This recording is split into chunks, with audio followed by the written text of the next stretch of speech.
Hey friends, it's Kenny Jahng. It's that time again. We're going to sit down with another leader of a great organization that is helping to resource churches at scale. We've got Marc on the line here. Thank you for joining us, Marc. How are you doing today? It is a great pleasure to be with you today. Thanks for the invite. One of the things we bump into each other at events, and your team has been doing such a great job. One of the reasons I wanted to have you on today is because some of the conversations that I'm involved in every time we're sitting and standing in a circle with you guys, and it's talking about the culture today and how churches are intersecting with that or not.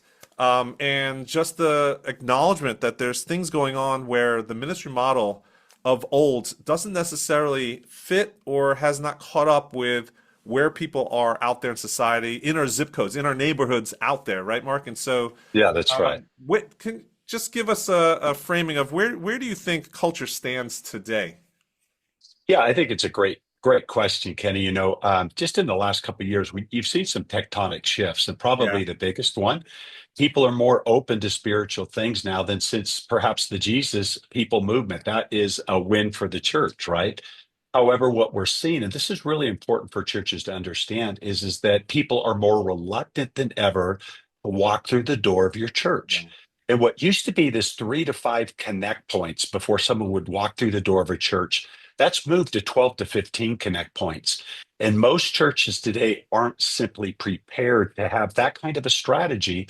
And it's no wonder why people aren't showing up. But here's where they're hanging out at. They're hanging out in digital spaces, right? You yeah, have people now 7.25 hours a day on digital devices, and yeah. that's where they want to talk. That's where they're living. And let's just call it the new Roman road.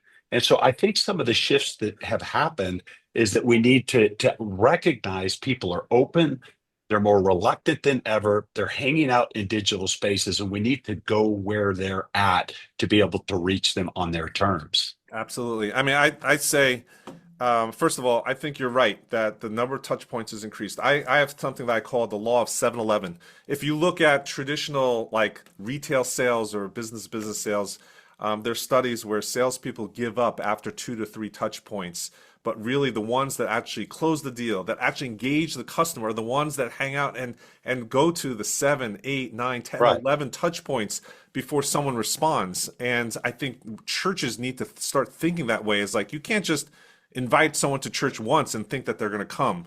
And I think the other one, I think you hit it on the head, is like, man, we're living in these digital spaces. Our websites, we're thinking mobile first, but we're not thinking about our whole ministry model mobile first. And so I just love That's what you're right. saying there. So That's like right. of all those shifts, right? What's one, like, how do you reduce it down to, if a pastor's listening today, what's their main takeaway that they need to frame their lens of how to rethink what are they doing in terms of external communications and engaging new people in their zip codes? What's one of those shifts? How would you capture that the church should be embracing as a priority?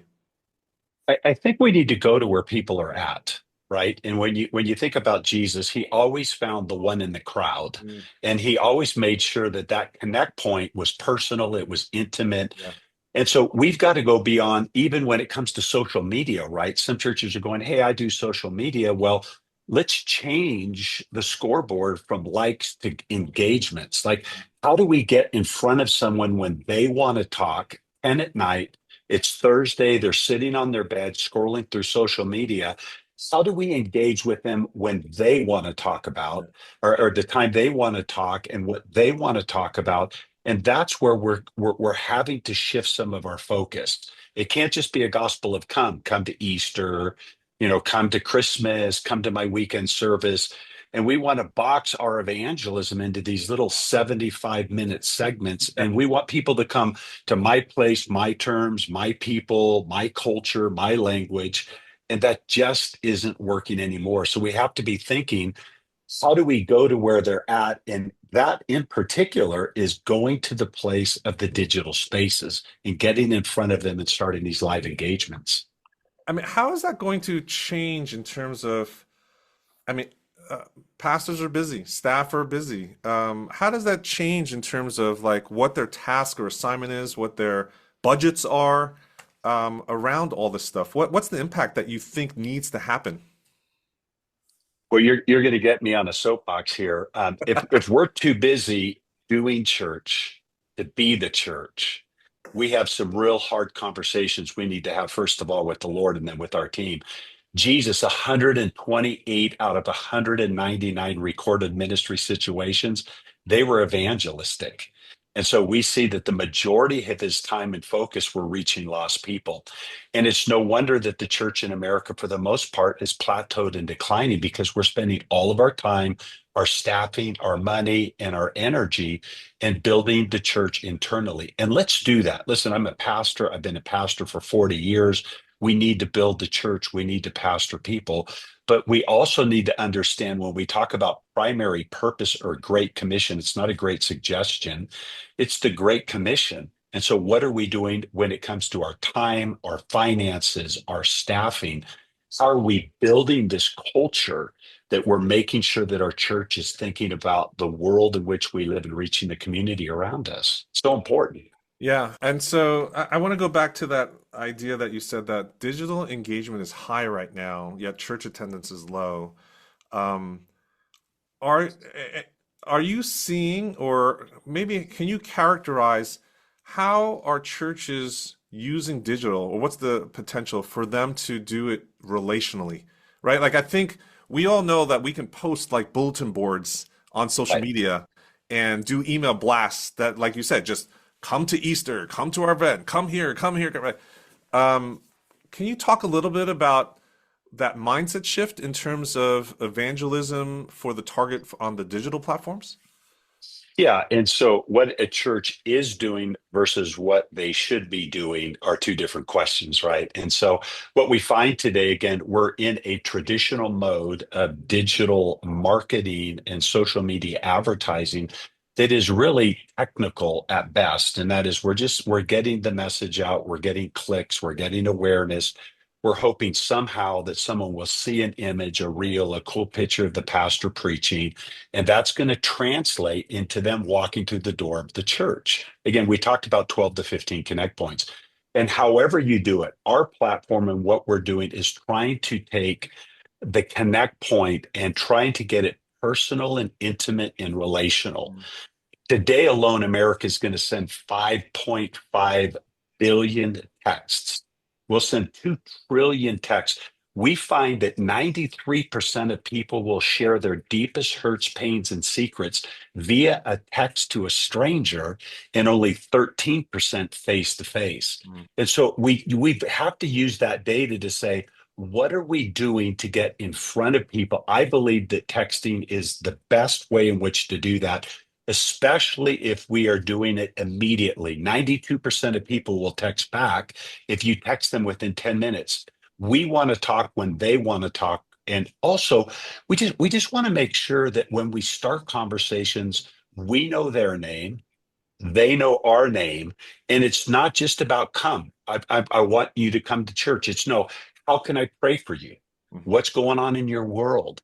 And we've got to get into their world like the Good Samaritan. We got to get into the ditch, bandage their wounds, pour oil and wine on them. And so that whole gospel of go has this idea that we're going to go where they're at and really let them know that they matter to us and they matter to God. But we've in a digital sense, we just got to find the means in which we can get it personal, intimate, conversational, and immediate. I love it. Now, I think digital is not just good for outreach before they come to the church. It's even follow up, assimilation, etc. Can we focus a little bit on the weekend service? So, what are some of your tips in terms of how do we actually employ this digital first engagement strategies for following up for weekend services? Yeah, well, nothing can replace face to face, right? So let's just make sure that we don't have a digital strategy that actually Yeah. removes the conversational piece. So that goes without saying. But we just have to find ways in which we can connect with people intimately and immediately.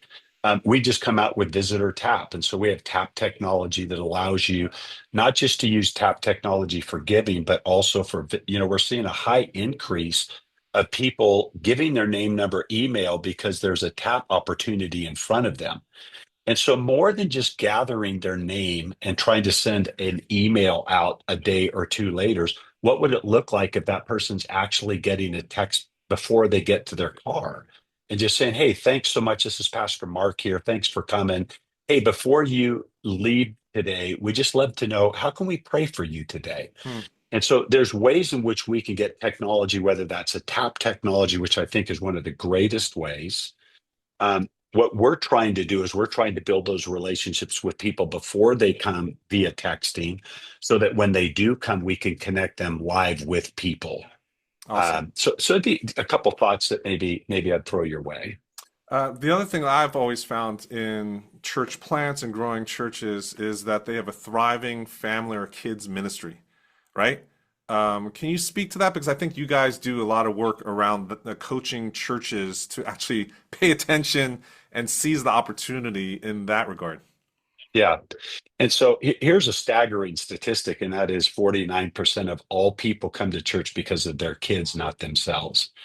And so we should probably be thinking as much about our kids' ministry as we do about our weekend services. And I know right there, I probably lost a few pastors. Again, I'm a local church guy. I get it. I'm a pastor.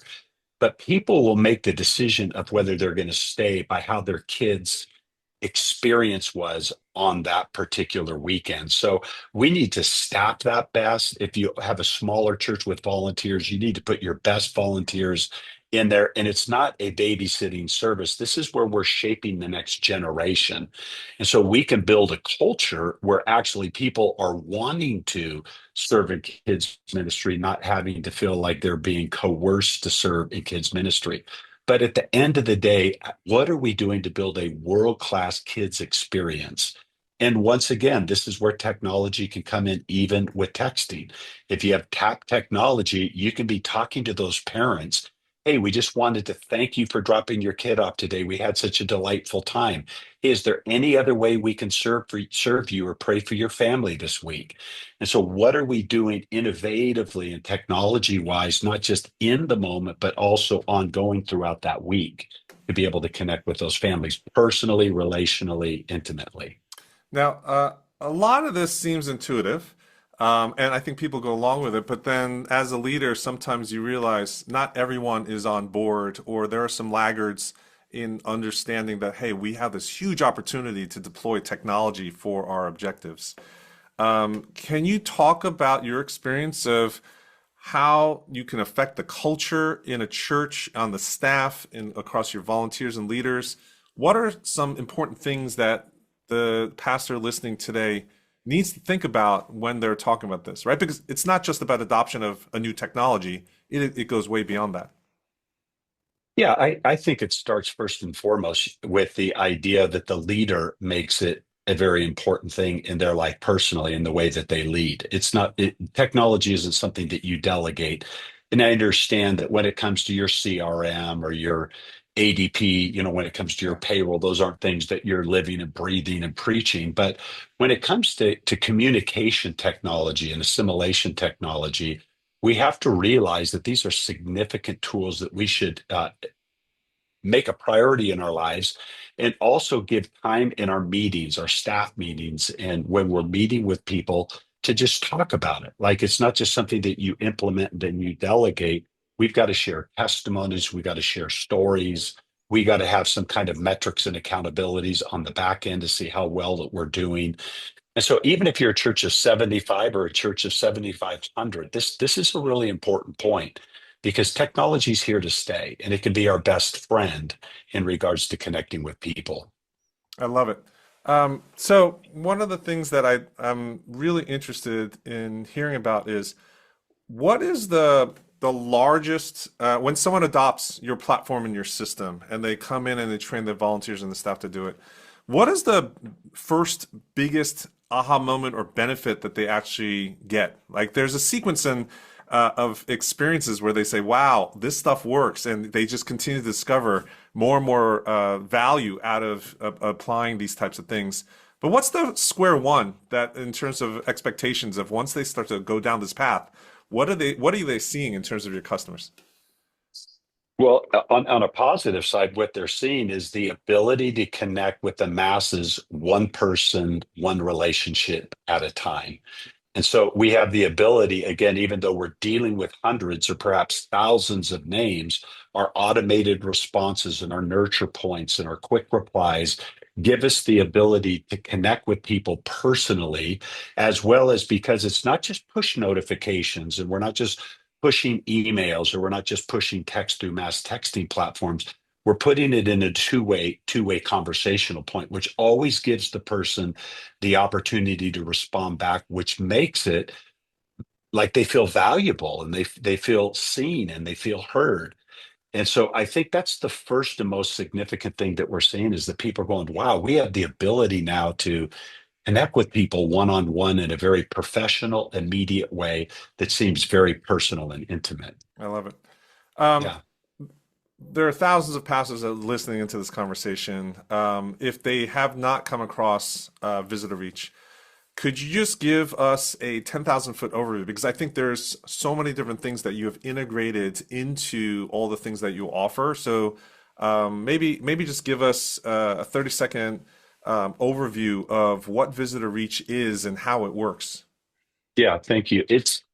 Basically we do four things. We help you on your digital front. So to make sure that you're seen. We want to make sure when it comes to voice recognition, maps, social media, website authority, everything, that when someone is searching for you or searching for church or Jesus or an answer, you can be found. Second thing that we do is we just do personalized ad campaigns, and we'll use AI along with your pictures and website to build some personas. And we're going to go target people that are new to the area, people that are looking for a church, people that are on a spiritual journey. The good news is once we grab those people, we drop them into our app. People just get texts because that's the way that they communicate the quickest and easiest. The church has an app and a dashboard where you can begin to manage those hundreds and hundreds of conversations and to be able to create customized nurture points, emails, texting strategies. It incorporates visitor tap technology, QR codes. All of those things drop into the app that allow you to be able to work with people as they journey through, not only just coming through the front door, but all the way through the back door. And then lastly, we simply just put a coach alongside of you. And we want to make sure that every month we're going to give you a call and say how you're doing. Let's look at the analytics and let's make sure that you are thriving and reaching and keeping people. Awesome. Hey, I just want to call out one thing because uh, you're referencing a tap technology, visitor tap. For those that may not, I mean, I think everyone's heard of texting and email and the app and all that kind of stuff and ads. For someone that may not be familiar, why don't we just explain to them what your visitor tap feature is? Well, most people would be using this today when they go to the store or Starbucks, they pick up their phone and they just tap it to pay. It's a very seamless, quick way, NFC technology, near field communication, that you just tap it and information takes place very, very seamlessly. And so we've taken that technology, allow you to put a sticker on the back of the seats of your uh, sanctuary to where people just walk in, and if you're new, tap. If you'd like to give, tap. If you'd like to sign up for groups, tap.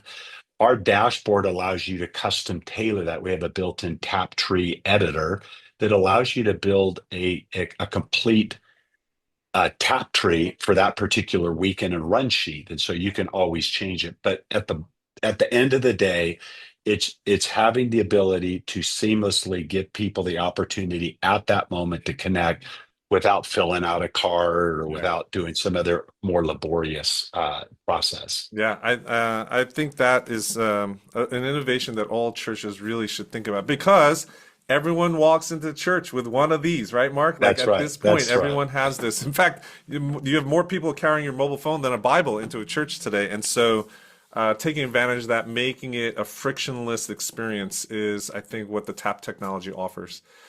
Hey, so Yeah. if someone's listening in today and they want to learn more, you've got tons of insights. If they want to follow you or connect with you further, what's the best way for them to actually get involved, engage with you and Visitor Reach? Yeah, so I'm going to go ahead and just share my screen real quickly. And I know that this will also be shared in an audio context. So I'll refer to that in a second. But there is a promo code here, a QR code. If you just click on that, it'll take you directly to an opportunity to set up a phone call. We'd love to hear what you're doing personally. So that would be the simplest way to do that. The second thing that you can do is just go to visitorreach.com. That's visitorreach.com. And you can see everything that we have to offer. You can see our plans. There's a large resource of blogs. We believe we're a thought leader in this space, and so we want to offer those things. And so I just encourage you to either do the QR code, go to visitorreach.com. If you want to look at the tap technology, just go to visitorapp.com, and you'll be able to see everything that we're offering to churches in that arena as well. Okay. Well, there you have it, folks. A quick insight in terms of where we are going with our culture, this culture shifts, and how we can respond in order to maximize what we've been called to do, and that is to take this gospel, be a herald of it, but use it in channels and methodologies that we have available to us today. Marc, thank you so much for joining us today. I know you're busy. We'd love to have you on again. For those listening in today, we'd love to hear from you. What resonated from our conversation today? What is the rabbit hole you want to go down further so that we can somehow twist Marc's arm to come back and actually nerd out a little bit more? I know Marc loves this stuff and would love to actually resource you guys further. So send me an email, kenny@churchtechtoday.com.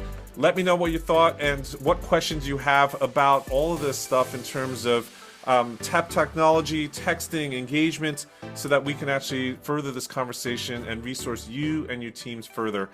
Thank you so much for joining in. We'll check you out here in the next conversation.